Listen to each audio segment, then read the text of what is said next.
Isang homecoming party sa Malacanang ang inihanda ni Pangulong Ferdinand R. Marcos Jr. kay Filipina tennis star Alex Ayala, kung saan binigyang pagkilala ng Pangulo ang tagumpay at karangalan na ibinigay ni Ayala sa bansa.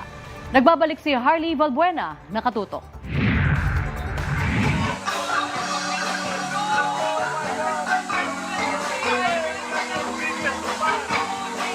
Hindi na itago ni President Ferdinand R. Marcos Jr.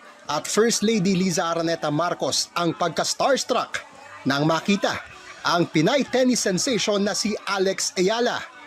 Dumalo ang 21-year-old Pinoy athlete sa kanyang homecoming reception sa Malacanang na inihanda ng Pangulo. Ito'y matapos siyang gumawa ng kasaysayan bilang kauna-unahang Pilipinong nakaabot sa round of 16 ng Wimbledon. I really am so happy to have you here. You cannot imagine. This is one of those occasions where I say to myself, it's good to be president. I'm meeting our champion. Yeah. Bilang pagkilala sa kanyang tagumpay, iginawad ng Pangulo kay Ayala ang isang presidential citation. Nagregalo rin sa Pangulo at sa unang ginang ng caps at tennis balls. Ayon sa Pangulo, hindi matatawaran ang sakripisyo at matinding hirap na pinagdaanan ni Ayala. Ipinaalala ng Pangulo kay Ayala na ipinagmamalaki siya ng lahat ng mahigit 110 milyon na Pilipino. You never fail to remind everyone that you are a Filipina. You never fail to do that. You have already begun, but you are going to keep going.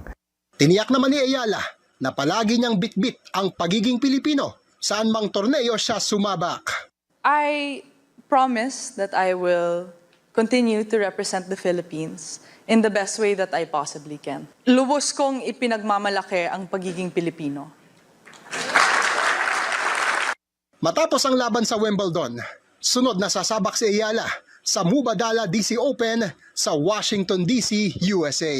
Harley Valbuena, IBC News. Samantalang umakyat na sa world number 28 si Alex Ayala sa WTA ranking.